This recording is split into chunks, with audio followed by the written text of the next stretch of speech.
నమస్తే ఫ్రెండ్స్, నేను మీ Sravani Harsha. Welcome back to our channel. ఇవాళ మన కథ అనాలోచిత నిర్ణయం. కథని చివరి వరకు వినండి. నచ్చితే కనుక ఖచ్చితంగా తప్పకుండా ఒక్క లైక్ చేయండి. ఈ కథ పైన మీ విలువైన స్పందనని కామెంట్ రూపంలో మాకు తెలియజేయండి.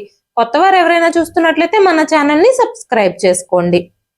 తన గదిలో కుర్చీలో హాయిగా కూర్చున్న మాధురి తన జీవితంలో ఏదో తప్పిపోయిన ముగింపు కోసం వెతకడంలో నిమగ్నమయ్యింది.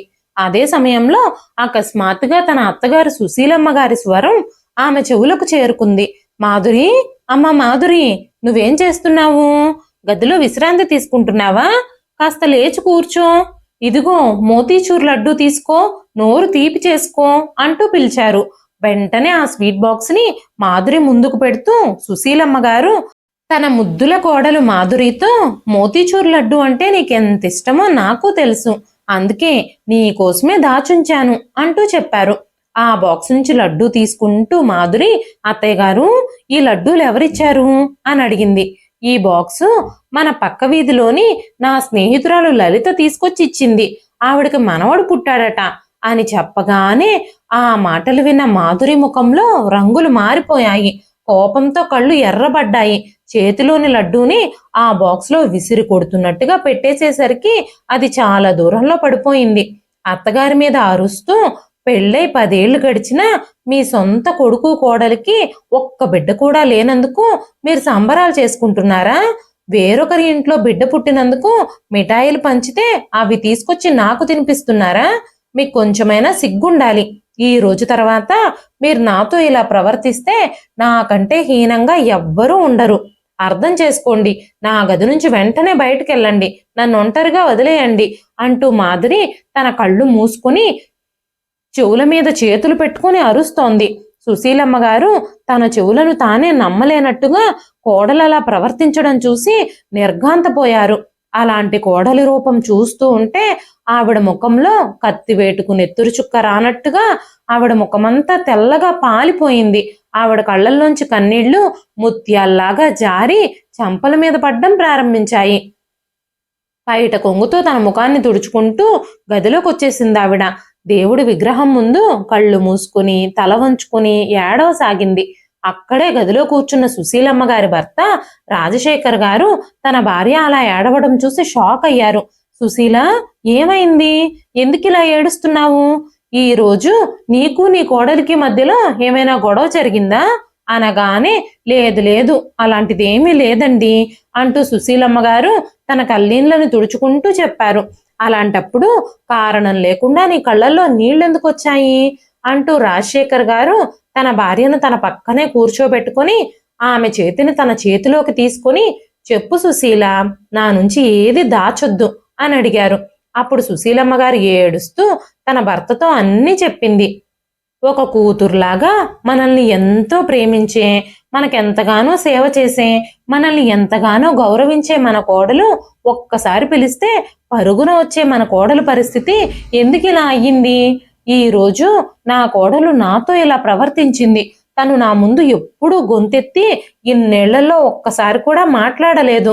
ఈ రోజు తన ప్రవర్తన చాలా వింతగా ఉంది అనగానే రాజశేఖర్ గారు మాట్లాడుతూ, తను ఇలా ప్రవర్తిస్తుందని నేను అస్సలు ఊహించలేదు అనగానే సుశీలమ్మ గారు, కోడలు ఇలా ప్రవర్తించినందుకు నాకు బాధ లేదండి, కానీ తన మానసిక పరిస్థితి ఎలా ఉందోనని నేను భయపడుతున్నాను. తన ఒడి కూడా పచ్చగా మారాలని, మన వంశానికి కూడా ఒక బిడ్డ కావాలని నేను ఆశపడుతున్నాను. మన ఇల్లు కూడా పిల్లల నవ్వులతో కేరింతలతో ప్రతిధ్వనించాలి అని నేను కోరుకుంటున్నాను అన్నారు సుశీలమ్మ గారు. తన భార్య మాటలకి రాజశేఖర్ గారు మాట్లాడుతూ, కానీ సుశీల, మనిషి చేతిలో ఇవన్నీ ఎక్కడున్నాయి? ఇదంతా దేవుడి చేతుల్లోనే ఉంది. దేనికైనా సమయం రావాలి, అదృష్టం ఉండాలి. అవి రెండూ లేకపోతే మనకేమీ లభించదు. ఈ విషయాన్ని ప్రతి మనిషి అర్థం చేసుకోవాలి. దేవుళ్ళని ప్రార్థించడం తప్ప మనం ఏమీ చేయలేము. దేవుడు ఖచ్చితంగా మాధురికి ఒక బిడ్డని ప్రసాదిస్తాడు, నువ్వేమీ బాధపడొద్దు అని చెప్పగానే సుశీలమ్మ గారు కళ్ళు తుడుచుకుంటూ, ఉండండి, నేను ఇప్పుడే మీకోసం టీ తీసుకొస్తాను అని చెప్పి వంటగదిలోకి వెళ్ళిపోయారు. సుశీలమ్మ గారికి రాజశేఖర్ గారికి పెళ్ళై దగ్గరగా 40 ఏళ్లు కావస్తుంది. ఈ 40 ఏళ్లలో వాళ్ళిద్దరి మధ్యలో ఎంతో ప్రేమ ఆప్యాయతలతో తమ కుటుంబాన్ని నిర్మించుకున్నారు. రాజశేఖర్ గారు స్కూల్లో టీచర్గా పనిచేస్తున్నారు. ఆయన లెక్కల టీచరు. ఆయన బ్రెయిన్ చాలా షార్ప్గా ఉంటుంది. అది మెదడా, క్యాలిక్యులేటరా లేదా కంప్యూటరా అని అందరూ ఆశ్చర్యపోతారు. చాలా కఠినమైన లెక్కల్ని కూడా ఆయన చిటికలో పరిష్కరించేస్తారు. అందుకే జనాలందరూ ఆయన్ని వాకింగ్ క్యాలిక్యులేటర్ అని పిలిచేవారు. చూసే వాళ్ళకి రాజశేఖర్ గారు చాలా కఠినంగా కనిపించేవారు. కానీ ఆయన హృదయం చాలా మంచిది. సాయంత్రం స్కూల్ నుంచి రాగానే పిల్లలకి ట్యూషన్లు కూడా చెప్పేవారు. పేద పిల్లలకి ఫీజులు కూడా తీసుకునేవారు కాదు. ఆర్థిక పరిస్థితులు సరిగ్గా లేని బాగా చదివే పిల్లలకి స్కూల్ ఫీజులు కూడా కట్టి ఎంకరేజ్ చేసేవారు. ఈ విషయాలను బట్టి చూస్తే ఆయన ఎంత మృదువైన స్వభావం కలవారో మనం ఒక అంచనా వేయొచ్చు. సుశీలమ్మ గారు ఒక గృహిణి. చాలా ప్రశాంతమైన స్వభావం కలిగిన స్త్రీ. ఆమె హృదయం అంతా ప్రేమ ఆప్యాయతలతోనే నిండుంటుంది. రాజశేఖర్ గారు డబ్బులు సంపాదించి ఉండుండకపోవచ్చు, కానీ సమాజంలో చాలా గౌరవం, పేరు ప్రఖ్యాతులు సంపాదించుకున్నారు. అందరూ ఆయన్ని చాలా గౌరవించేవారు. పిల్లలు, యువకులు, కాలనీలోని ప్రతి వ్యక్తి ఆయన్ని చూడగానే ఆయనకు నమస్కరించడం మర్చిపోయేవారే కాదు. రాజశేఖర్ గారికి, సుశీలమ్మ గారి దంపతులిద్దరికీ 2 పిల్లలు, ఒక కూతురు ఇంకా ఒక కొడుకు. కొడుకు అభిరామ్ చాలా మంచివాడు. తండ్రి దయ, తల్లి వినయం, ప్రేమించే హృదయం తల్లిదండ్రుల నుంచి ఆస్తిగా పొందాడు. అభిరామ్ కూడా రాజశేఖర్ గారు పనిచేసే అదే స్కూల్లోనే సైన్స్ టీచర్గా పనిచేస్తున్నాడు. కూతురు స్వప్న పూణేలో మెడిసిన్ చదువుతుంది. సెలవుల్లో మాత్రమే ఇంటికొచ్చేది. అభిరామ్కి చెల్లెలంటే చాలా ఇష్టం. రాజశేఖర్ గారు, సుశీలమ్మ గారు పిల్లలిద్దరినీ హృదయపూర్వకంగా ప్రేమించేవారు. అభిరామ్కి మాధురితో పెళ్ళై 10 సంవత్సరాలు అవుతుంది. రాజశేఖర్ గారు ఇంకా సుశీలమ్మ గారు కోడలు మాధురిని కూడా ఎంతో ప్రేమించేవారు. మాధురి మీద వాళ్ళిద్దరూ ప్రేమ, అభిమానం పెంచుకున్నారు. మాధురి రాకతో వాళ్ళ కుటుంబం సంపూర్ణమయ్యింది అన్నట్టుగా అనిపించింది. మాధురి కూడా చాలా ప్రశాంతమైన స్వభావం కలిగిన అమ్మాయి. అత్తామామల్ని ఆప్యాయంగా చూసుకునేది. ఇంటికి కోడలు రాగానే ఆ ఇంటి శోభ మరింత పెరిగిందని సుశీలమ్మ గారు అనుకున్నారు. మంచి భార్యగానే కాకుండా మంచి కోడలుగాను నిరూపించుకుంది మాధురి. రాజశేఖర్ గారు, సుశీలమ్మ గారికి కూతురు దూరంగా ఉన్న లోటుని ఎప్పుడూ తెలియనివ్వలేదు మాధురి. భర్త పట్ల ప్రేమనే కాకుండా అత్తామామలకు కూడా అంకిత భావంతో ఎంతగానో సేవ చేసేది. సెలవుల్లో కూడా స్వప్న ఇంటికొచ్చినప్పుడు ఆడపడుచును కూడా చాలా బాగా చూసుకునేది. మాధురి, స్వప్న ఇద్దరూ వదిన ఆడపడుచుల్లాగా కాకుండా మంచి స్నేహితుల్లా ఉండేవారు. మాధురికి చిన్నప్పటి నుంచి పిల్లలంటే చాలా ఇష్టం. పెళ్లికి ముందు కూడా తన వీధిలో ఇరుగు పొరుగు వాళ్ళకి చిన్నపిల్లలుంటే వాళ్ళని తీసుకొచ్చుకుని ఆడించడం, వాళ్లతో ఆడుకోవడం, వాళ్ళకేమైనా చేసి తినిపించడం లాంటివి చేస్తూ ఉండేది మాధురి. తన అన్నయ్య వదినలకి చిన్న బాబు పుట్టినప్పుడు తన ఆనందానికి అసలు అవధులే లేవు. తన మేనల్లుడిని ఒళ్ళో కూర్చోబెట్టుకొని తను అస్సలు కిందకి దించేదే కాదు. ఆ రోజు అందరికీ స్వీట్లు కూడా పంచింది మాధురి. రోజు తన మేనల్లుడికి తానే స్నానం చేయించేది, బట్టలు మార్చేది, మసాజ్ చేసేది, ఆహారం కూడా వండి తినిపించేది. మాధురి తన మేనల్లుడి డైపర్లు కూడా స్వయంగా మార్చేది. ప్రేమగా తన పక్కనే పడుకోబెట్టుకొని జో కొడుతూ నిద్రపుచ్చేది. ఇదంతా చూసిన మాధురి వదిన పెళ్ళయ్యాక, బిడ్డలు పుట్టాక చేయాల్సిన పనులన్నీ నువ్వు ఇప్పుడే చేసేస్తున్నావంటూ తన మీద జోకులు వేసేది. తన వదిన ఎప్పుడూ మాధురిని సరదాగా ఆట పట్టిస్తూ ఉండేది. మాధురి, నువ్వు ఇప్పుడే తల్లివి కావడానికి పూర్తిగా శిక్షణ తీసుకుంటున్నావు, సరే సరే బాగా ప్రాక్టీస్ చెయ్యి అనేది. దాంతో మాధురి ముఖం ఎర్రబడేది. కానీ పెళ్ళైన 10 ఏళ్ల తర్వాత కూడా విధి తనకి తల్లయ్యే యోగాన్ని దూరం చేసింది. తనను ఒక అభాగ్యురాలుగా మార్చేసింది. చాలా సంవత్సరాలుగా మాధురి ఇంకా అభిరాములు వైద్యుల్ని సంప్రదించారు. కానీ విధిరాతని ఎవరు మార్చగలరు? ఈ కారణంతోనే మాధురి విషాదంలో మునిగిపోయింది. తన గదిలో లైట్లు కూడా వేసుకోకుండా గంటల తరబడి అలాగే ఆ చీకట్లో కూర్చునేది. చాలా ప్రశాంత స్వభావం కలిగిన మాధురి ఇప్పుడిప్పుడే చిన్న చిన్న విషయాలకు కూడా కోపం తెచ్చుకుంటుంది, చిరాకు కూడా పడుతుంది. ఈ కారణంగానే తల్లిదండ్రులతో పాటు అత్తామామలపై కూడా కోపం వచ్చేది తనకి. ఈ రోజు కూడా అత్తగారు తన గదిలోకి లడ్డూలు తెచ్చినప్పుడు కూడా ఇదే జరిగింది. రోజు రోజుకి తన స్వభావం మారిపోతూ ఉంది. తన ప్రవర్తనలో కూడా మార్పులు వస్తున్నాయి. ఆ రోజు సాయంత్రం మాధురి వంటగది బయట కూర్చుని కూరగాయలు కోస్తూ ఉన్నప్పుడు అకస్మాత్తుగా ఒక బంతి వచ్చి తన ఎదురుగా పడింది. వెంటనే మాధురి దాన్ని పళ్ళులో దాచుకుంది. పక్కింటి 10 ఏళ్ల చింటూ తన బంతిని వెతుక్కుంటూ తీసుకోవడానికి వచ్చి, మాధురి ఆంటీ, నా బంతి మీ ఇంట్లో పడింది, దయచేసి నా బంతిని నాకు ఇచ్చేయండి అని అడగగానే, మాధురి, ఇక్కడికి ఎలాంటి బంతి రాలేదు, నువ్వు వెళ్ళిపో, నన్ను పని చేసుకోనివ్వు అని చెప్పగానే చింటూ మళ్ళీ మళ్ళీ రిక్వెస్ట్ చేశాడు. లేదాంటీ, నా బాల్ మీ పెరట్లోనే పడింది, దయచేసి నాకు దాన్ని ఇచ్చేయండి అని అడుగుతూనే ఉన్నాడు. అప్పుడు సుశీలమ్మ గారు కూడా చింటూ బంతిని తనకిచ్చేయమని కోడలతో అన్నారు. ఎందుకంటే ఆవిడ కూడా ఆ బాల్ అక్కడికొచ్చి పడడం చూశారు. ఈ విషయంలో మాధురికి చాలా కోపం వచ్చింది. అత్తగారిపై దాడికి దిగింది. అత్తయ్య గారు, నేను ఆ బాల్ని దొంగిలించానని మీరు అనుకుంటున్నారా? నేను అబద్ధం చెప్తున్నానని మీరు అంటున్నారా? మీ పనులు మీరు చూసుకోండి, నా విషయాల్లో జోక్యం చేసుకోకండి అంది మాధురి. ఆ మాటలు విని సుశీలమ్మ గారు మౌనంగా అక్కడి నుంచి వెళ్ళిపోయారు. ఆ తరువాత మాధురి ఒక్కసారిగా లేచి చింటూ చేయి పట్టుకుని గొంతు పెద్దది చేస్తూ, కళ్ళు కూడా పెద్దవి చేసి చూపిస్తూ, నీ బాల్ ఇక్కడ పడిందా? నువ్వు నన్ను కానీ ఇబ్బంది పెట్టావనుకో, నేను నిన్ను మేడ మీద ఉన్న స్టోర్ రూమ్ లో బంధించేస్తాను. అక్కడ నివసించే మంత్రగత్తె నిన్ను ఒక కోడిలాగా మార్చేస్తుంది. నిన్ను ఆ రూమ్ లోనే లాక్ చేయమంటావా అనగానే చింటూ భయపడిపోయి, లేదు లేదాంటీ, నాకు బంతి వద్దు ఏమొద్దు అంటూ భయపడుతూ అక్కడి నుంచి పారిపోయాడు. చింటూ కళ్ళల్లో భయం మాధురికి చాలా నచ్చింది. అప్పటి నుంచి ఎవరైనా పిల్లల బొమ్మలు, వస్తువులు వాళ్ళింట్లో పడిపోతే, ఇరుగు పొరుగు వారి పిల్లలు ఆడుకోవడానికి వాళ్ళ ప్రాంగణంలోకి వస్తే, ఎవరైనా చుట్టాల పిల్లలకి సంబంధించిన బొమ్మలేమైనా వాళ్ళు మర్చిపోయి వెళ్ళిపోతే వాటన్నింటినీ తీసుకొని తన దగ్గరే దాచుకునేది. వాళ్ళ ఇంటి 3వ అంతస్తులో ఉన్న చిన్న స్టోర్ రూమ్లోని అర్మారాలో వాటన్నింటినీ ఉంచేది. అంతేకాకుండా తన తల్లిదండ్రుల ఇంటికి వెళ్ళినప్పుడల్లా తన మేనల్లుడికి సంబంధించిన ఏదైనా వస్తువులు కానీ బొమ్మలు కానీ ఎవ్వరికంటా పడకుండా దాచిపెట్టి బ్యాగులో పెట్టుకుని ఇంటికి తీసుకొచ్చేసుకుంటూ ఉండేది. రాజశేఖర్ గారింట్లో అందరూ కలిసి కూర్చుని భోజనం చేయడం అలవాటు. ఆ రోజు మాధురి అందరికీ భోజనం వడ్డించింది. కానీ తనేమీ తినలేదు. సుశీలమ్మ గారు కోడలు ఏమీ తినకపోవడం చూసినప్పుడు కోడలను అడిగారు, అమ్మా మాధురి, ఏమైంది, నువ్వెందుకు ఈరోజు మాతో కలిసి భోజనం చేయడం లేదు అని. వెంటనే మాధురి, అత్తయ్య గారు, నాకు ఆకలిగా అనిపించడం లేదు, నాకు ఆకలేసినప్పుడు నేను తింటాను, మీరు తినేయండి అని చెప్పింది. సరే మాధురి, నీ ఇష్టం అని చెప్పి అందరూ భోజనం చేసి తమ తమ గదుల్లోకి వెళ్ళి పడుకున్నారు. రాత్రిపూట 12 గంటల ప్రాంతంలో దాహంగా ఉండడంతో సుశీలమ్మ గారు కళ్ళు తెరిచి నీళ్ల కోసం చూశారు. బాటిల్లో నీళ్లు అయిపోయాయి. నీళ్లు తెచ్చుకోవడానికి వంటగదిలోకి వెళ్లారు. అప్పటికే వంటగదిలోంచి ఏదో వింత వాసన వస్తోంది. ఆవిడ చుట్టూ చూసింది, కానీ ఎవ్వరూ కనిపించలేదు.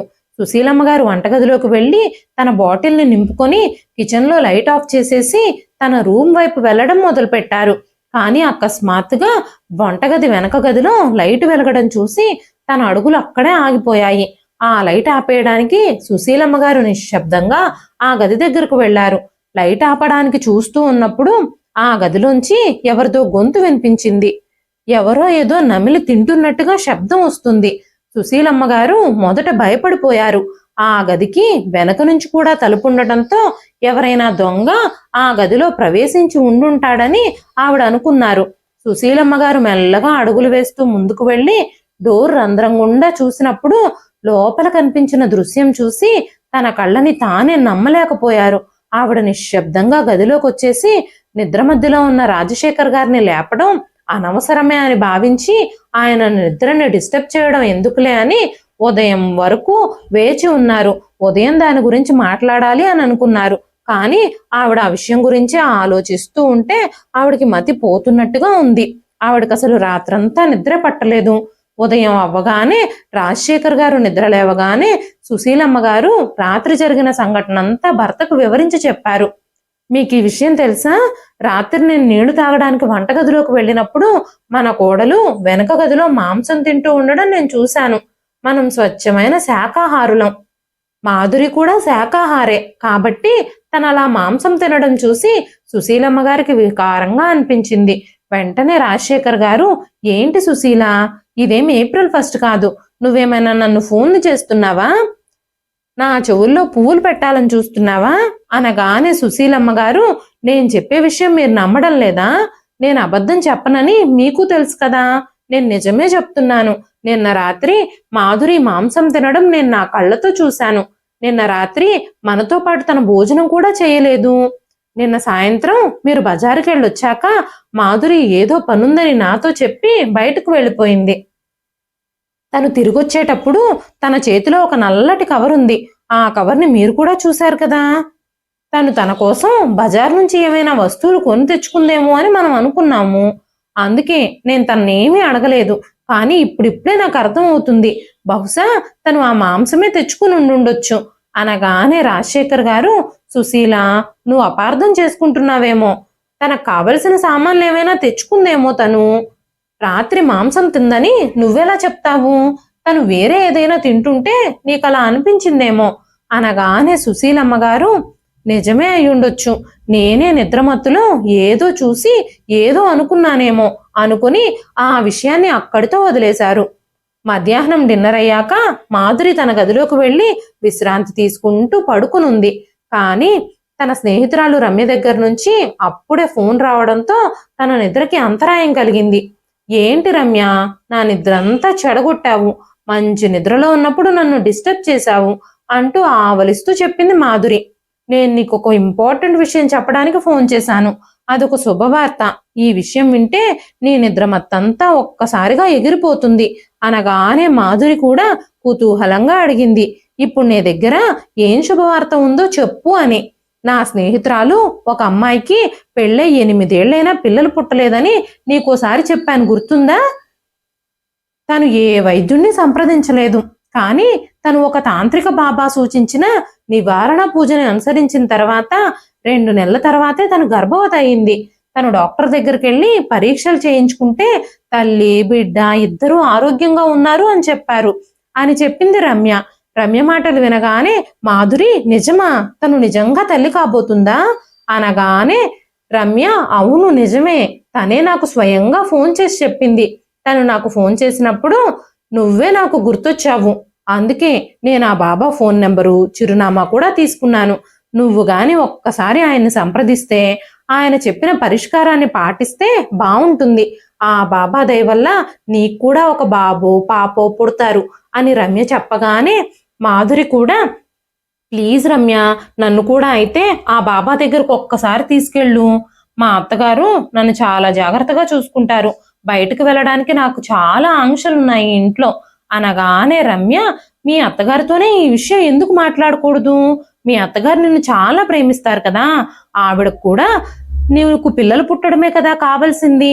ఆవిడ కూడా నీకు పిల్లలు పుట్టాలనే కదా కోరుకుంటుంది అని చెప్పగానే మాధురి కూడా ఆ రోజు రాత్రికి అత్తగారితో మామగారితో తన భర్త అభిరామ్తో మాట్లాడాలి అని అనుకుంది. రమ్య ఫోన్ కట్ చేసి రాత్రి ఎప్పుడవుతుందో, అందరితో ఎప్పుడు మాట్లాడాలా అని ఎదురు చూస్తూ కూర్చుంది మాధురి. రాత్రి అందరూ భోజనానికి కూర్చున్నారు. అప్పుడే మాధురి అవకాశం చూసుకుని తన అత్తగారు మామగారితో, అత్తయ్య గారు మామయ్య గారు, ఈ రోజు నా స్నేహితురాలు రమ్య నుంచి ఫోన్ వచ్చింది. ఎవరో బాబా సహాయం తీసుకుని తన ఫ్రెండ్ తల్లి కాబోతుందట. తను కూడా నాకులాగే పిల్లలు పుడతారన్న ఆశను కోల్పోయింది. మనం కూడా వెళ్ళా బాబాని ఎందుకు కలవకూడదు అని మాట్లాడుతూ ఉండగానే ఆ మాటలు విన్న అభిరామ్ వెంటనే, మాధురి, నువ్వేం మాట్లాడుతున్నావు? నువ్వు చదువుకున్న అమ్మాయివేనా? అసలుకి ఈ మూఢనమ్మకాల బారిన నువ్వెందుకు పడాలనుకుంటున్నావు అన్నాడు. వెంటనే సుశీలమ్మ గారు కూడా తన కొడుకు ప్రతిపాదనకే ఏకీభవించారు. అవును మాధురి, ఈ బాబాలు చాలా కపట రకాలు. నేటి యుగాల్లో ఇలాంటి వ్యక్తులు నమ్మితే ప్రమాదాలు తప్పవు. అనగానే మాధురి, అత్తయ్య గారు నా మాటలు వినండి. మనం ఎంతమంది డాక్టర్ల దగ్గరకు వెళ్ళాము, ఎంత ప్రయత్నించాము, కానీ మనకి ఎలాంటి ఉపయోగము కలగలేదు. కానీ ఈ బాబా ఇచ్చిన పరిష్కారాలు పాటిస్తే మన సమస్యలు తీరిపోవచ్చు కదా అంది మాధురి. ఆ మాటలు విన్న తర్వాత రాజశేఖర్ గారు కోడలికి వివరించి చెప్పడానికి చాలా ప్రయత్నిస్తున్నారు. అమ్మ మాధురి, పిల్లలు పుట్టడం పుట్టకపోవడం అంతా దేవుడి చేతుల్లోనే ఉంటుంది. పెద్ద పెద్ద డాక్టర్లు సైంటిస్టులు భగవంతుడే తీర్చలేనప్పుడు ఈ కపట బాబాలు ఏం చేస్తారు? అమ్మా మాధురి, నువ్వేం బాధపడొద్దు. నేను నా ఫ్రెండ్తో మాట్లాడాను. ఆయన కోడలు అమెరికాలో ఒక డాక్టరు. తను మంచి ఫెర్టిలిటీ ఎక్స్పర్ట్ అట. ఒక్కసారి ఆవిడకి చూపిద్దాం. మన మీద భగవంతుని అనుగ్రహం ఉంటే అంతా సవ్యంగా జరుగుతుంది. నువ్వు దేవుడిపై నమ్మకం ఉంచు, అంతా సవ్యంగా జరుగుతుంది. ఇలాంటి వాటి గురించి ఆలోచించొద్దు అని చెప్పారు రాజశేఖర్ గారు. మాధురి మాటలు ఎవ్వరూ వినకపోవడంతో తనకి గుండె పగిలినంత కోపం వచ్చింది. భోంచేసి అందరూ తమ గదుల్లోకి వెళ్ళిపోయి ఎవరి దారిన వాళ్ళు పడుకున్నారు. ఆ ఇంట్లో ఎవరైనా మెలకుగా ఉన్నారు అంటే అది మాధురి మాత్రమే. తనలో తానే మాట్లాడుకుంటూ, నాకు పిల్లలు లేకపోతే వీళ్ళందరికీ ఏం బాధ? మా అత్తగారికి 2 పిల్లలున్నారు, కానీ నాకే పిల్లలు లేరు. ఆ బాధ ఏంటో నాకు మాత్రమే తెలుస్తుంది. అభిరాముకు కూడా పిల్లలు లేరని ఎలాంటి టెన్షను లేదు. తల్లి కాలేకపోయాను అన్న నా బాధ వీళ్ళకెలా తెలుస్తుంది? ఎవ్వరూ నా బాధని అర్థం చేసుకోవడం లేదు. మాధురి, ధైర్యం చేసుకో. ఒక్కసారి చంటిబిడ్డ ఇంట్లోకి వస్తే అందరూ సంతోషిస్తారు. అన్నిటికంటే ముఖ్యంగా ఇప్పుడు వ్యతిరేకిస్తున్న వాళ్లే అందరూ నీకు సపోర్టుగా నిలబడతారు. ఏదో ఒకటి చెయ్యాలి ఇదంతా జరగడం కోసం అని ఆలోచిస్తూనే మాధురి నిద్రలోకి జారుకుంది. మరుసటి రోజు సాయంత్రం మాధురి తన అత్తగారితో స్నేహితురాల్ని కలవడానికి వెళుతున్నాను అని చెప్పి రమ్య చెప్పిన అడ్రస్కి వెళ్ళడానికి బయలుదేరింది. రమ్య చాలా మంది ఆటో డ్రైవర్లని ఆపింది. ఆ పాడుబండ కొండకు వెళ్లాలని అడుగుతుంది. కానీ ఆ అడ్రస్కి వెళ్ళడానికి ఏ ఆటో డ్రైవరు సిద్ధంగా లేరు. ఆ స్థలం సరైంది కాదని అందరూ అక్కడికి వెళ్ళడానికి నిరాకరించి వెళ్ళిపోతున్నారు. చాలాసేపు ఎదురు చూసిన తర్వాత ఒక ఆటో డ్రైవరు ఎక్కువ ఛార్జీ డబ్బులు తీసుకొని అక్కడికి తీసుకెళ్లేందుకు అంగీకరించాడు. అయితే ఆ ఆటో డ్రైవరు వెనకాల నుంచి అద్దం నుంచి మాధురిని పదే పదే చూస్తూ ఉన్నాడు. అప్పుడు మాధురి కోపంతో, అన్నా, ముందు చూసి ఆటో నడపండి, మీరు మాటి మాటికి వెనకాల ఏం చూస్తున్నారు అని అడగగానే ఆ ఆటో డ్రైవరు, మీకు ఆ కొండల్లో ఏం పని అంటూ మాధురిని అడిగాడు. మాధురి కోపంగా, మీ సొంత పనులు ఏమైనా ఉంటే మీరు చూసుకోండి, నాకు అక్కడ ఏం పని ఉంటే మీకెందుకు అనగానే ఆటో డ్రైవరు, అది కాదండి, మీరు చాలా చదువుకున్న అమ్మాయిలా ఉన్నారు, అందుకే అడిగాను అనగానే, అది నా పర్సనల్ విషయం, నీకు చెప్పాల్సిన అవసరం లేదు అని కోపంగా చెప్పింది మాధురి. ఆటో డ్రైవరు మౌనంగా మాధురి చెప్పిన అడ్రస్లో మాధురిని దించేసి అక్కడి నుంచి వెళ్ళిపోయాడు. ఆ గుహ చాలా భయంకరంగా ఉంది, చాలా ప్రమాదకరంగా కూడా కనిపిస్తుంది. మాధురి భయం భయంగా అడుగులు ముందుకు వేస్తూ నడుస్తూ ఉండగానే లోపలికి వెళ్ళాలా వద్దా అనే సందిగ్ధంలో పడిపోయింది. కాస్త ధైర్యం చూపించి ఆమె లోపలికి వెళ్లి చూసేసరికి అక్కడ కనిపించిన దృశ్యాలు తన హృదయాన్ని కలచివేశాయి. అక్కడ చుట్టూ చీకటి అలుముకునుంది. అక్కడక్కడ ఎముకలు, పుర్రెలు వేలాడుతూ ఉన్నాయి. అస్థిపంజరాలు కూడా ఉన్నాయి. మాధురి శరీరం అంతా భయంతో వణుకుతుంది. తనకి గుండెల్లో నొప్పి కూడా మొదలైపోయింది. అక్కడ ఒక బాబా భయంకరమైన ముఖంతో పుర్రెలమాల వేసుకుని కనిపించాడు. మాధురి ఒక్కసారిగా పెద్దగా అరిచింది. వెంటనే ఆ బాబా, అమ్మాయి, ప్రశాంతంగా ఉండు, భయపడాల్సిన అవసరం లేదు, నీకు సంతానం కావాలంటే నువ్వు కాస్త ధైర్యంగా వ్యవహరించాలి అని చెప్పాడు. ఆ బాబా మాటలు విని మాధురి చెల్లించిపోయింది. బాబా, నా సమస్య మీకెలా తెలిసింది? నేను ఇంతవరకు మీతో ఏమీ చెప్పలేదే అనగానే ఆ బాబా, నీ భూత భవిష్యత్తు వర్తమానాలన్నీ నాకు తెలుసు. పెళ్ళే 10 ఏళ్లవుతున్నా నీకు పిల్లలు లేరని నాకు తెలుసు. ఇంకో సంవత్సరంలో నీకు పిల్లలు పుట్టబోతున్నారు అని చెప్పగానే తనకి సంతానం కలగబోతుందనే ఆనందంలో మాధురి ఆ బాబా కాళ్ల మీద పడింది. వెంటనే మాధురి, బాబా, మీరు చాలా గొప్పవారు, నాకు తెలుసు, మీరు మాత్రమే నా సమస్యను పరిష్కరించగలరు అనగానే ఆ బాబా తన చేతిని మాధురి తలపై ఉంచి ఏదో మంత్రం జపించడం మొదలుపెట్టాడు. అప్పుడు అతను ఈ విధంగా చెప్పాడు, ఏదో ఒక శాపం మిమ్మల్ని బాధిస్తుంది, అది విచ్ఛిన్నం కావాలి అని ఆ బాబా చెప్పగానే, బాబా, దయచేసి మీరే నాకు సహాయం చేయండి, మీరే నాకు ఏదో ఒక పరిష్కారం చూపించండి అని అడిగింది. వెంటనే ఆ బాబా, ఈ నల్లదారాన్ని తీసుకో, దీన్ని నడుముకు కట్టుకొని ఉదయం సూర్యోదయం నుంచి సూర్యాస్తమయం వరకు అది అలాగే ఉంచుకోవాలి. దీని గురించి ఎవరికైనా చెప్పినా, దీన్ని ఎవరికైనా చూపించినా దాని ప్రభావం పోతుంది. రోజు రాత్రి మీ భర్త నిద్రపోయిన తర్వాత తన తలపై చెయ్యుంచి నేను చెప్పే ఈ మంత్రాన్ని చదవాలి. ఆ మంత్రంతో ఆ శాపం శక్తి బలహీనపడుతుంది, మీ సమస్య కూడా పరిష్కారం అవుతుంది అనగానే మాధురి, ఇలా చేయడం వల్ల నాకు పిల్లలు పుడతారా అని అడిగింది. వెంటనే ఆ బాబా కోపంగా గర్జిస్తూ, చూడమ్మా, 1-2 రోజుల్లోనే పని కాదు, కాస్త సమయం పడుతుంది. నువ్వు అమావాస్య రోజు రాత్రి వరకు వేచి ఉండు. అప్పటి వరకు ఈ మంత్రాన్ని జపించు, నేను చెప్పినట్టు చెయ్యి అని చెప్పాడు. ఇంటికొచ్చి పాలల్లో ఆ బాబా ఇచ్చిన మాత్రలు కలిపి అభిరామ్ నిద్రపోయాక తన తల్ల మీద చెయ్యి ఉంచి ఆ మంత్రాలనే జపిస్తోంది. ఒకరోజు రాత్రి రాజశేఖర్ గారు నిద్ర నుంచి లేచి వంటగదిలోకి వెళుతూ ఉన్నప్పుడు కొడుకు కోడలు గదిలో నుంచి వింత శబ్దాలు వస్తున్నాయి. ఆ శబ్దాలు విని కొడుకు గది వైపుకు వెళ్లి తలుపు బయట చెవులు పెట్టి నిలబడున్నారు రాజశేఖర్ గారు. కోడలేదో మంత్రం పఠిస్తున్న శబ్దం వినిపిస్తుంది. ఆ విషయం చూసిన వెంటనే రాజశేఖర్ గారికి తన కోడలు ఎవరో కపట బాబా మాయలో పడిపోయిందని అర్థమైపోయింది. ఆ ఆలోచనలతోనే రాజశేఖర్ గారు నిద్రలోకి జారుకున్నారు. ఉదయం అవ్వగానే సుశీలమ్మ గారికి విషయం మొత్తం చెప్పారు. ఆ రోజు నేను నమ్మలేదు, కానీ నిన్న రాత్రి నేను కళ్ళారా చూసిన తర్వాత నాకిప్పుడు ఖచ్చితంగా మన ఇంట్లో ఏదో తప్పు జరుగుతుందని అర్థం అవుతుంది అనగానే సుశీలమ్మ గారు కూడా, అవునండి, నేను మీకు ముందే చెప్పాను కదా, మన కోడలు మాంసం తినడం నేను చూశానని. కానీ మీరు ఆ రోజు నా మాటల్ని వినలేదు. మన జీవితంలో ఏదో ఒక నష్టాల్ని చూసే లోపలే త్వరగా ఏదో ఒకటి చెయ్యండి అనగానే రాజశేఖర్ గారు తన భార్య సుశీలమ్మ గారితో, నువ్వు చెప్పింది నిజమే సుశీల, సరే నువ్వు వెంటనే టిఫిన్ తీసుకురా, నాకు స్కూల్కి లేట్ అయిపోతుంది. ఈ విషయాలన్నింటి గురించి మనం తర్వాత మాట్లాడుకుందాం అన్నారు. అప్పుడే అభిరామ్ కూడా కిచెన్లోకి వచ్చి, అమ్మా, బ్రేక్ఫాస్ట్ రెడీగా ఉందా? ఈ రోజు నేను కొంచెం ఆలస్యంగా ఇంటికొస్తాను. ఎందుకో తెలీదు, నాకు చాలా రోజుల నుంచి విపరీతంగా తలనొప్పి ఉంది. ఉదయం లేచేసరికి నా తలపై ఎవరో సుత్తితో కొట్టినట్టుగా అనిపిస్తుంది. అందుకే నేను సాయంత్రం డాక్టర్ దగ్గరకు వెళతాను అనగానే సుశీలమ్మ గారు, సరే బాబు, డాక్టర్కి చూయించుకుని మందులు తీసుకో అని చెప్పారు. చాలా రోజులుగా బాబా చెప్పిన నివారణలన్నీ అనుసరించిన తర్వాత మాధురి మళ్ళీ బాబా దగ్గరకు వెళ్ళింది. బాబా, మీరు చెప్పిన పనిని నేను విజయవంతంగా పూర్తి చేశాను అనగానే ఆ బాబా గట్టిగా అరుస్తూ, ఇంతటితోనే నీ శాపం ముగియలేదు, నువ్వొక వివాహితను బలివ్వాల్సి ఉంటుంది అని చెప్పగానే ఆ మాటలు విన్న మాధురి షాక్ అయిపోతుంది. ఏం చెప్తున్నారు మీరు? ఇది హత్య అవుతుంది, అది పాపం అవుతుంది. నేను ఆ పని చెయ్యలేను, నేను అంత పెద్ద పాపం చెయ్యలేను.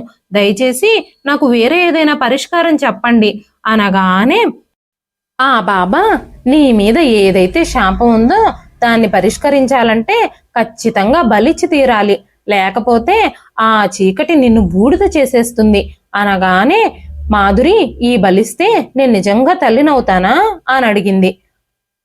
వెంటనే ఆ బాబా, నా మీద నీకు అనుమానంగా ఉందా? నమ్మకం ఉంటేనే ఈ పని చెయ్యి అని చెప్పగానే మాధురి, కానీ బాబా, నేనెవరిని బలివ్వాలి? నేను ఈ పని చెయ్యలేను, ఇది హత్య అవుతుంది కదా అనగానే ఆ బాబా, నీ శాపం వల్ల నీకు సంతానం లేదు, నువ్వు ఈ త్యాగం చేస్తే తప్ప నీ సమస్యకు పరిష్కారం రాదు అని చెప్పగానే మాధురి ఆలోచించుకుంటూ ఇంటికి వెళుతుంది. మాధురి మనసులో బలి అన్న ఆలోచన మాత్రమే మిగులుతుంది. ఇప్పుడు వివాహిత అంటే ఎవరు దొరుకుతారు? చాలా ఆలోచించిన తర్వాత మాధురి మదిలో అత్తగారి రూపమే మెదిలింది. మా అత్తగారి వయసు కూడా పెరిగిపోతుంది, ఇంకా ఆవిడ ఎన్ని రోజులు ఉంటారు? నేను ఆవిడ్ని ఎందుకు బలివ్వకూడదు? ఆ తర్వాత నేను ఈ కుటుంబాన్నే కదా ముందుకు తీసుకెళ్లేది. బాబా సూచించిన ప్రకారం ఆవిడ్నే బలివ్వడానికి సిద్ధపరుస్తాను అనుకుంది. ఆ రోజు రాజశేఖర్ గారు వాష్రూమ్కి వెళ్ళడానికి నిద్రలేచారు. తిరిగి తన గదిలోకి వస్తూ ఉండగా 3వ అంతస్తులో స్టోర్ రూమ్ లో లైట్ ఆన్ చేసి ఉండటంతో అకస్మాత్తుగా తన అడుగులు అక్కడే ఆగిపోయాయి.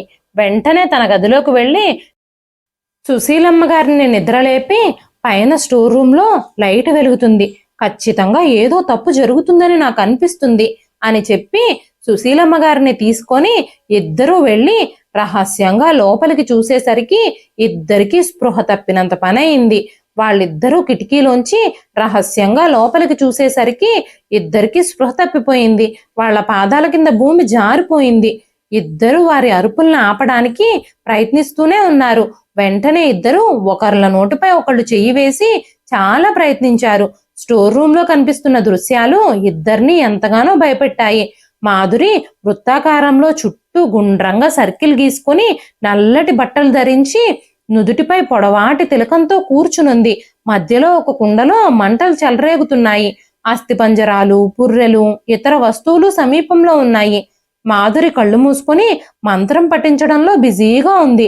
రాజశేఖర్ గారు ఆ దృశ్యాలన్నింటినీ తెలివిగా తమ ఫోన్లో వీడియో రికార్డ్ చేశారు. ఇద్దరూ నిశ్శబ్దంగా తమ గదిలోకి వచ్చేశారు. రాజశేఖర్ గారు మాట్లాడుతూ పిల్లల మీద ఉన్న మమకారంతో, ఈ మాధురికి ఏమైందో తెలియదు, తను మన కోడలు మాధురినే అని నా కళ్ళని నేనే నమ్మలేకపోతున్నాను అంటూ సుశీలమ్మ గారు కూడా చెప్పారు. నాకు చాలా భయంగా ఉంది. ఈ మాధురి ఏం చేస్తుంది? ఇవన్నీ చేయకుండా మనం ఇప్పుడు ఏం చేయాలి? తనని ఎలా ఆపాలి? దీని నుంచి ఎలా బయటపడాలి అనగానే రాజశేఖర్ గారు, సుశీల, ముందుగా మనం ఈ వీడియోని మాధురి తల్లిదండ్రులకు చూపిద్దాం. వాళ్ళు కూడా బాగా చదువుకున్న వాళ్ళు, విద్యావంతులు. ఈ పనుల్ని ఖచ్చితంగా వ్యతిరేకిస్తారు. వాళ్ళేమైనా మాధురికి నచ్చజెప్తారేమో. మనం మాట్లాడితే తను వినడం లేదు కదా. కానీ ఇలాంటివన్నీ ఫోన్లో జరగవు. మనమే వెళ్ళి స్వయంగా వాళ్ళతో మాట్లాడాలి అని అనుకున్నారు. మరుసటి రోజు ఉదయమే భార్యాభర్తలిద్దరూ, మేం పని మీద బయటకు వెళుతున్నాం, నువ్వు అభిరామ్ని జాగ్రత్తగా చూసుకోమని మాధురితో చెప్పారు. ఆ మాట చెప్పగానే మాధురి ముఖంలో చిరునవ్వు విరిసింది. ఒక్క రోజైనా కనీసం తన పనిని తాను ఎలాంటి అడ్డు ఆటంకాలు భయాలు లేకుండా చక్కగా చేసుకోగలుగుతాను అనుకుంది. మరుసటి రోజు ఉదయం రాజశేఖర్ గారు ఇంకా సుశీలమ్మ గారు మాధురి తల్లిదండ్రుల ఇంటికి బయలుదేరారు. తల్లిదండ్రులిద్దరూ వాళ్ళని చూడగానే చాలా సంతోషించారు. అంతకంటే ఎక్కువగా ఆశ్చర్యపోయారు. బావగారు, మీరింత సడన్ గా వచ్చారేంటి అని అడగగానే, ఊరికే మిమ్మల్ని కలవాలని అనిపించింది, అందుకే బయలుదేరొచ్చామండి అంటూ రాజశేఖర్ గారు సోఫాలో కూర్చుని సమాధానం చెప్పారు. మాధురి వాళ్ళమ్మ బ్రేక్ఫాస్ట్ తీసుకొచ్చింది. సుశీలమ్మ గారికి టీ కప్పిస్తూ, ఏం వదిన గారు, అంతా బాగానే ఉంది కదా, అకస్మాత్తుగా మీరిద్దరూ ఇక్కడికి ఎందుకు వచ్చారు? అక్కడ తప్పేం జరగలేదు కదా, మా అమ్మాయి బాగానే ఉంది కదా అని అడగగానే, అలాంటిది ఏమీ లేదు వదిన, మాధురి బాగానే ఉంది. కాకపోతే కొద్ది రోజులుగా తన మనసును ఒక దెయ్యం వెంటాడుతుంది అని చెప్పి రాజశేఖర్ గారు వాళ్ళు రాత్రి తీసిన వీడియోని మాధురి తల్లిదండ్రుల ముందు పెట్టారు. ఆ వీడియో చూసి మాధురి తల్లిదండ్రులిద్దరూ చెలించిపోయారు. వాళ్ళిద్దరి కళ్ళు విశాలంగా అయ్యాయి. ఆ వీడియోని వాళ్ళిద్దరూ అసలు నమ్మలేకపోయారు. ఆ వీడియో చూసిన తర్వాత ఇదంతా ఏమిటి, ఏం జరుగుతుంది అని వాళ్ళు అడగగానే రాజశేఖర్ గారు జరిగిన కథంతా చెప్పారు. మేం మిమ్మల్ని ఇబ్బంది పెట్టాలని అనుకోలేదు, కానీ ఈ విషయం దాచడం వల్ల మాధురి జీవితం కూడా దెబ్బతింటుంది అనగానే మాధురి తల్లిదండ్రులు, బావగారు, మీరు కరెక్టే చేశారు. అయితే మనందరం కలిసి దీనికి ఏదో ఒక పరిష్కారం వెతకాలి. దీని నుంచి మనం ఎలా బయటపడాలి అని ఆలోచిస్తూ ఉండగానే సుదర్శన్ గారు, కుసుమ గారు కూడా తమ కూతుర్ని కాపాడుకోవడానికి ఏం చేయడానికైనా రెడీగా ఉన్నాం అని చెప్పారు. ఆ రోజంతా మాధురి ఎలాంటి భయము లేకుండా తన ఇష్టం వచ్చినట్లుగా ఇంట్లో గడిపింది. ఆ తరువాత రోజు అత్తమామలిద్దరూ ఇంటికొచ్చారు. నిద్రపోతున్న మాధురిని డిస్టర్బ్ చేయకుండానే అభిరామ్ బ్రేక్ఫాస్ట్ చేసేసి కాలేజీకి బయలుదేరాడు. అప్పుడు సుదర్శన్ గారు, కుసుమ గారు గెస్ట్ రూమ్ లోకి వెళ్ళిపోయారు.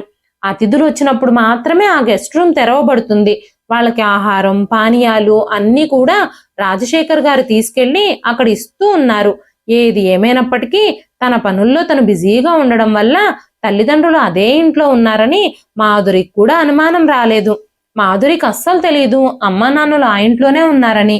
అభిరామ్ కూడా సాయంత్రం ఇంటికి రాగానే రాజశేఖర్ గారు తన కొడుకుని గెస్ట్ రూమ్ లోకి తీసుకెళ్లి ఆ వీడియో చూపించారు. ఆ వీడియో చూసి అభిరామ్ కూడా ఆశ్చర్యపోయాడు. అభిరామ్ కోపంగా మాధురి దగ్గరకు వెళుతూ ఉన్నప్పుడు సుశీలమ్మ గారు అభిరామ్ని ఆపి తన చెయ్యి పట్టుకుని తల్లిదండ్రులిద్దరూ తనని గెస్ట్ రూమ్ లోకి తీసుకెళ్లారు. అక్కడున్న మామగారిని అత్తగారిని చూడగానే అభిరామ్ ఒక్కసారిగా షాక్ అయిపోయాడు. అభిరామ్కి అందరూ అన్ని వివరించి చెప్పారు. అప్పుడే అభిరామ్కి కూడా మాధురి తనకి రోజు రాత్రి పాలల్లో ఏవో మాత్రలు కల్పిస్తుందని, వాటి వల్లే తనకి తలనొప్పి వస్తుందని అర్థమైంది. కానీ ఈరోజు మాధురి తన భర్తతో పాటు అత్తామామలకు కూడా మత్తుమంది కలిపిన పాలిచ్చింది. మాధురి బయటకు వెళ్లిన వెంటనే సుశీలమ్మ గారు వంటగదిలోకి వెళ్లి ఆ పాలన్నీ పారబోసేశారు. అభిరామ్ కూడా ఆ పాలు తాగకుండా కనిపించకుండా పెట్టేశాడు. అభిరామ్కి మాధురి అంటే చాలా ఇష్టం. ఎలాంటి పరిస్థితుల్లోనూ మాధురిని దూరం చేసుకోవడం ఇష్టం లేక తల్లిదండ్రుల ప్లాన్లో తను కూడా భాగమయ్యాడు. గది లోపలికొచ్చి పడుకొని నిద్రపోయినట్టు నటించడం మొదలుపెట్టాడు అభిరామ్. అభిరామ్ నిద్రపోవడం చూసిన మాధురి ఒక నిట్టూర్పు విడిచి తన ప్లాన్ని మొదలుపెట్టింది. ఇంటి వెనకాల తోటలోకి వెళ్లి ఫోన్లో మాట్లాడడం మొదలుపెట్టింది. అభిరామ్ ఇంకా తన తల్లిదండ్రులు, తన అత్తామామలు అందరూ గోడ దగ్గరకొచ్చి మాధురి మాట్లాడుతున్న మాటలన్నీ విన్నారు. బాబా, ఈ రోజు మన కార్యకలాపాలకి చివరి రోజు. ఈ రోజు అమావాస్య కదా, బలికి సిద్ధంగా ఉంది. కానీ బాబా, నాకు చాలా భయంగా ఉంది. ఈ బలి తర్వాత నేను ఖచ్చితంగా సంతానం పొందుతాను కదా అనగానే అవతల వైపు నుంచి కూడా బాబా సమాధానాలు చెబుతున్నాడు. ఆ సమాధానాలు ఏవి వీళ్ళకి వినిపించడం లేదు. వెంటనే మాధురి, మీ శిష్యుల్ని పంపించండి, నేను మా అత్తగారిని తీసుకుని వెంటనే బయలుదేరతాను అని చెప్పి మాధురి ఫోన్ కట్ చేసేసి లోపలికి వచ్చేసరికి సుశీలమ్మ గారి స్థానంలో కుసుమగారు, కుసుమగారి స్థానంలో సుశీలమ్మ గారు పడుకున్నారు. మరోసారి గదిలోకి వెళ్లి అభిరామ్ నిద్రపోతున్నాడో లేదో అని చెక్ చేసుకుంది మాధురి. అభిరామ్ నిద్రపోతున్నట్టు నటిస్తూ ఉన్నాడు. నిద్రపోతున్న అభిరామ్ని చూడగానే తనకి కొంచెం రిలీఫ్గా అనిపించింది. తొందరగా చీకట్లో తన అత్తగారే అనుకుని తన తల్లిని ఎత్తుకొని ఎలాగోలాగా బయటకు తీసుకెళ్లిపోయింది. అక్కడ బాబా శిష్యులు వీళ్ల రాక కోసం ఎదురు చూస్తూ ఉన్నారు. ఇద్దరూ కలిసి కుసుమగారిని ఆటోలో కూర్చోబెట్టుకుని ఆ గుహ దగ్గరకు తీసుకెళ్లారు. కుసుమగారు చాలా ధైర్యం గల మహిళ. తన కూతుర్ని సన్మార్గంలోకి తీసుకురావడానికి ఏమైనా చేయడానికి ఆవిడ సిద్ధంగా ఉన్నారు. ఆటో బయలుదేరిన వెంటనే రాజశేఖర్ గారు, ఇంకా సుదర్శన్ గారు, సుశీలమ్మ గారు తమ కారులో ఆ ఆటోని వెనక నుంచి వెంబడించారు. అభిరామ్ వెంటనే పోలీస్ స్టేషన్కి వెళ్ళాడు. పోలీసులకి జరిగిన విషయం అంతా చెప్పి మా బాబా మీద కంప్లైంట్ ఇచ్చాడు. మాధురి కుసుమగారిని తీసుకెళ్లి అక్కడ కూర్చోబెట్టిన వెంటనే ఆ తాంత్రికుడు చాలా సంతోషించాడు. మాధురిని చాలా మెచ్చుకున్నాడు. ఆవిడ ప్రాణత్యాగం చేయడానికి చాలా ప్రోత్సహించాడు. కానీ మాధురి చాలా కంగారు పడింది. తను చాలా భయపడింది. మాంత్రికుడు మంత్రప్రయోగం చేయడం వల్ల ఒక్క క్షణంలోనే మాధురి తన మనసు మార్చుకుంది. మాంత్రికుడు మాధురి చేతిలో ఒక కత్తి పెట్టి మంత్రాలు చదవడం ప్రారంభించాడు. మాధురి చేతులు వణుకుతున్నాయి. తన గుండె వేగంగా పరిగెడుతుంది. కుసుమగారు తల వంచుకొని భయంగా కూర్చున్నారు. ఇది పాపం అని చెబుతుంది మాధురి మనసు. ఈ త్యాగం చేస్తేనే బిడ్డల్ని కనే సంతోషం కలుగుతుంది అని మనస్సాక్షి చెప్తుంది. తన మనసంతా అల్లకల్లోలంగా ఉండడం చూసి ఆ తాంత్రికుడు తనని మరింత రెచ్చగొట్టడం ప్రారంభించాడు. ఆ తాంత్రికుడు బిగ్గరగా మంత్రాలు చదవడం మొదలుపెట్టాడు. దాని కారణంగా మాధురి మరింత రెచ్చిపోయింది. తను కుసుమగారి మెడ మీద కత్తి పెట్టిన వెంటనే ఆ మంటల వెలుగుల్లో తల్లి ముఖం చూసింది మాధురి. వెంటనే తన చేతిలో నుంచి కత్తి జారి కింద పడిపోయింది. తన కళ్ళు పెద్దవయ్యాయి. వెంటనే ఆ తాంత్రికుడు కూడా షాక్ అయిపోయాడు. అప్పుడు ఆ మాంత్రికుడు, ఈ రోజు నువ్వు ఈ బలి గనక ఇవ్వకపోతే ఇక జీవితాంతం నీకు పిల్లలు పుట్టనే పుట్టరు అనగానే మాధురి, బాబా, ఈవిడ నా అత్తగారు కాదు, ఈవిడ నా తల్లి, నేను నా తల్లిని బలివ్వలేను అని చెప్పగానే ఆ తాంత్రికుడు, ఈ స్థానంలో ఉన్నది మీ అత్తగారైనా మీ తల్లైనా నువ్వు బలి ఇచ్చి తీరాలి, నువ్వు ఇవ్వకపోతే నేనే ఇస్తాను అంటూ ఆ తాంత్రికుడు కింద పడిన కత్తిని తీసి కుసుమగారి మెడ మీద పెట్టబోయేసరికి అంత లోపలే రాజశేఖర్ గారు, సుదర్శన్ గారు, సుశీలమ్మ గారు అక్కడికి చేరుకున్నారు. అప్పుడే అక్కడికి పోలీసులు కూడా వచ్చారు. వెంటనే ఆ పోలీసులు ఆ మాంత్రికుడిని అదుపులోకి తీసుకున్నారు. వెంటనే కుసుమ గారు మాధురిని లాగిపెట్టి చంపదెబ్బ కొట్టారు. సుదర్శన్ గారు కూడా కూతుర్ని లాగిపెట్టి కొట్టి, ఈ రోజు చూడడం కోసమేనా మేము నీకు జన్మనిచ్చింది, నువ్వు ఇంత దిగజారిపోతావని మేము అస్సలు అనుకోలేదు, బిడ్డల్ని కనాలన్న కోరికతో మీ అత్తగారిని బలివ్వాలని చూస్తావా అని మాట్లాడుతూ ఉండగానే మాధురి తన అత్తామామల పాదాల మీద పడి ఏడవడం ప్రారంభించింది. క్షమాపణ చెప్పడం ప్రారంభించింది. ఈ సమయానికి మేమన్నీ తెలుసుకుని ఉండకపోతే నువ్వు దేవతలాంటి మీ అత్తగారిని చంపేసేదానివి అనగానే మాధురి ఏడుస్తూ ఉంది. అప్పుడు సుశీలమ్మ గారు మాధురిని దగ్గరికి తీసుకొని, అమ్మ మాధురి, నువ్వు బిడ్డలు కనే సంతోషానికి దూరమైనట్టే మేం కూడా మనవళ్ళని మనవరాళ్ళని ఆడించే సంతోషానికి దూరం అయ్యాం. అది భగవంతుడిచ్చే వరం, మన చేతుల్లో ఏమీ లేదు. ఆ బాబాని నమ్మి ఎంత మోసపోయావు నువ్వు. నేను నిన్ను ఎంత తిరస్కరించినా సరే నువ్వు ఆగనే లేదు. ఈ రోజు నీ నిర్ణయం వల్ల నేను నా భార్యను కోల్పోయిండేవాణ్ణి. నువ్వు జైలుకెళ్ళి ఉండేదానివి. నా కొడుకు తన భార్యను కోల్పోయేవాడు. నువ్వు చేసిన తప్పుడు పనుల వల్ల మన కుటుంబం మొత్తం సర్వనాశనం అయిపోయేది అని రాజశేఖర్ గారు అనగానే, మాధురి, ఈ రోజు నేను ఎలాంటి పాపం చేశానో దానికి క్షమాపణే లేదు. నా తల్లిదండ్రులు నాకెంతో మంచి విలువల్నిచ్చి పెంచారు. నేను దాన్ని ప్రతిదాన్ని మట్టిలో కలిపేశాను. నాకు క్షమాపణ అడిగే అర్హత కూడా లేదు అంటూ మాధురి ఏడుస్తూనే ఉంది. పిల్లలు అజ్ఞానంతో ఎలాంటి చర్యలు తీసుకుంటారో వారికే తెలియదు. వాళ్ళని సన్మార్గంలోకి తీసుకురావడం పెద్దలుగా మా కర్తవ్యం. నువ్వు నీ తప్పును గ్రహించావు, మాకంతే చాలు అని చెప్పారు సుశీలమ్మ గారు. ఆ బాబా నరబలిచ్చి శక్తులు పొందడానికి చూశాడని, అందుకు పావుగా మాధురిని వాడుకున్నాడని విచారణలో తేలింది. ఆ బాబాకి జీవిత ఖైదు పడింది. ఆ తరువాత అత్తమామలు, తల్లిదండ్రులు మాధురిని, అభిరామ్ని ఒప్పించి అనాథాశ్రమం నుంచి ఒక పాపని దత్తత తీసుకున్నారు. ఆ పాప నవ్వులతో, కేరింతలతో ఆ ఇల్లంతా సందడి సందడిగా ప్రతిధ్వనించడం మొదలైంది. ఓ సంవత్సరం తర్వాత మాధురి తల్లి కావాలి అన్న కోరికను కూడా దేవుడు తీర్చాడు. 9 నెలల తర్వాత మాధురి ఒక చక్కని బాబుకి జన్మనిచ్చింది. ఇప్పుడు మాధురి ఒళ్ళో ఒకరు కాదు 2 పిల్లలున్నారు. తను రక్తం పంచి ఒక బిడ్డని కన్నా కూడా దత్తత తీసుకున్న పాప మీద ఏమాత్రం ప్రేమను తగ్గించుకోలేదు మాధురి. రాజశేఖర్ గారు, సుశీలమ్మ గారు కూడా తన కొడుకు కుటుంబం కూడా సంపూర్ణమైనందుకు చాలా సంతోషించారు. వాళ్ళ జీవితాలలో సమృద్ధినిచ్చినందుకు అందరూ ఆ భగవంతునికి కృతజ్ఞతలు చెప్పారు. ఇదండి ఈ రోజు కథ. ఈ కథ మీకు ఎలా అనిపించింది? కథ నచ్చితే ఒక్క లైక్ చేయండి. మరెన్నో ఇలాంటి ఇంట్రెస్టింగ్ కథల కోసం మన ఛానల్ని సబ్స్క్రైబ్ చేసుకోండి. ఈ కథ పైన మీ విలువైన స్పందనని కామెంట్ రూపంలో మాకు తెలియజేయండి. మరొక మంచి కథతో రేపు మళ్ళీ కలుస్తానండి. అంతవరకు సెలవు.